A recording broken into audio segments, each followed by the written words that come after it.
Greetings and welcome to Wise Chanakya. Today we are going to talk about how to teach your kids about money.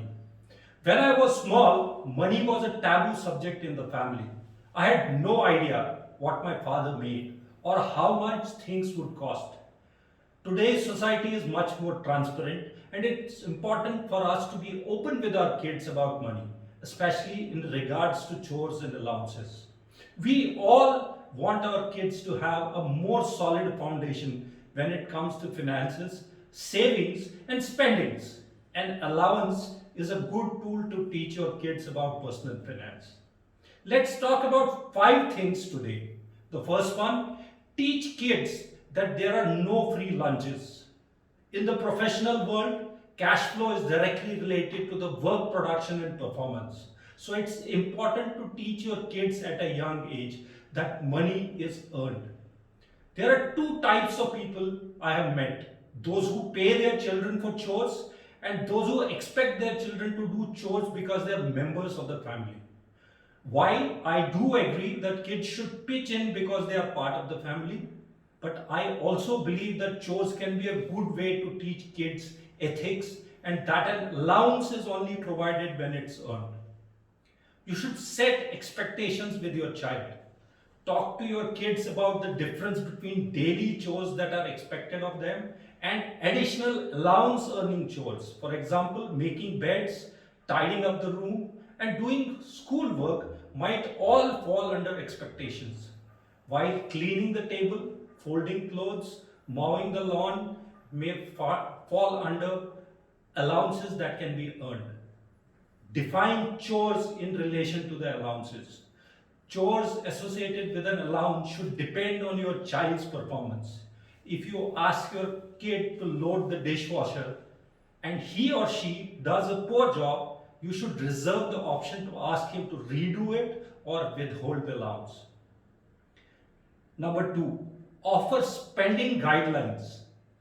When you give an allowance to your kid, they feel free to do whatever they want to do with it. That is why you must teach them the importance of spending wisely.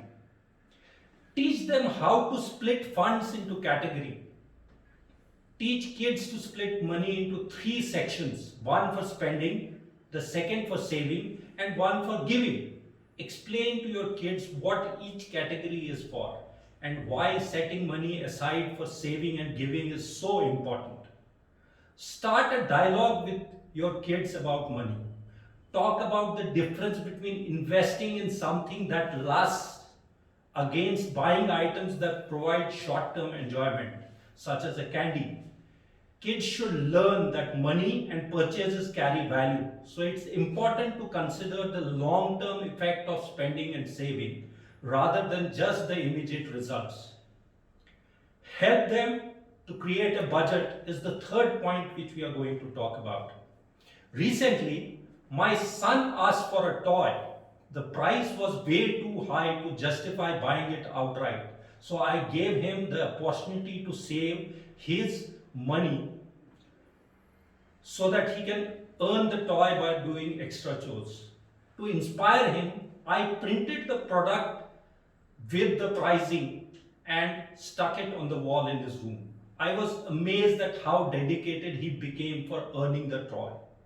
After 3 months of careful budgeting, he saved every penny and purchased the toy for himself. In addition to the gratification he experienced from earning his own toy, he also earns its value, and as a result, he takes better care of that toy and than he does for other toys. Help them set simple goals. Acknowledge that children are short sighted by nature. Help them set goals that they can reasonably attain in a relatively short period of time. Don't overcomplicate. Financial goals should help kids work towards a specific reward.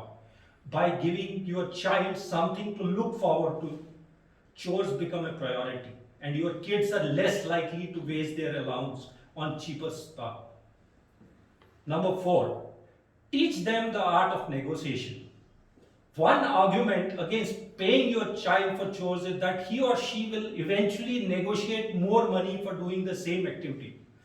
Instead of automatically turning down an allowance increase, give your child the chance to negotiate a better rate.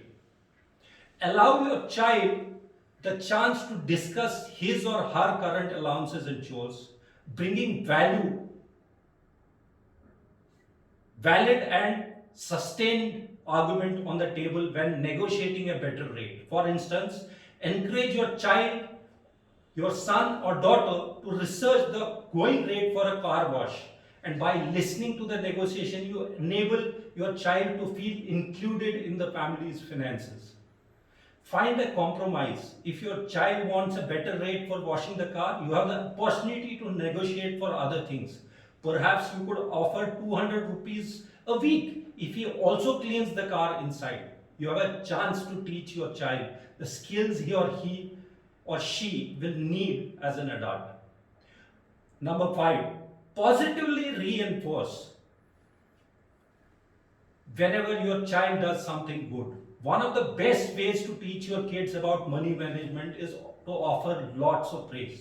When your kids do their chores and spend their money wisely, let them know you recognize the smart behavior. Thank your child for going the extra mile and taking out the trash when he is not supposed to do it. When you notice your child saving for a specific item, drop a small amount extra in his or her piggy bank to support the smart spending. Ultimately, the way you choose to teach your kids about money is completely personal and should be adapted to your family's needs. What works for my family may not work for your family. So don't be afraid of a little bit of trial and error. The important thing is to teach your kids that they are responsible for their finances and they should not always rely on the bank of their mom or their dad. Starting this process early helps to set the foundation for smart financial decisions in the future. I am sure you have liked the video. Do sign in for our YouTube channel. Signing off, this is Uday from Wise Chanakya.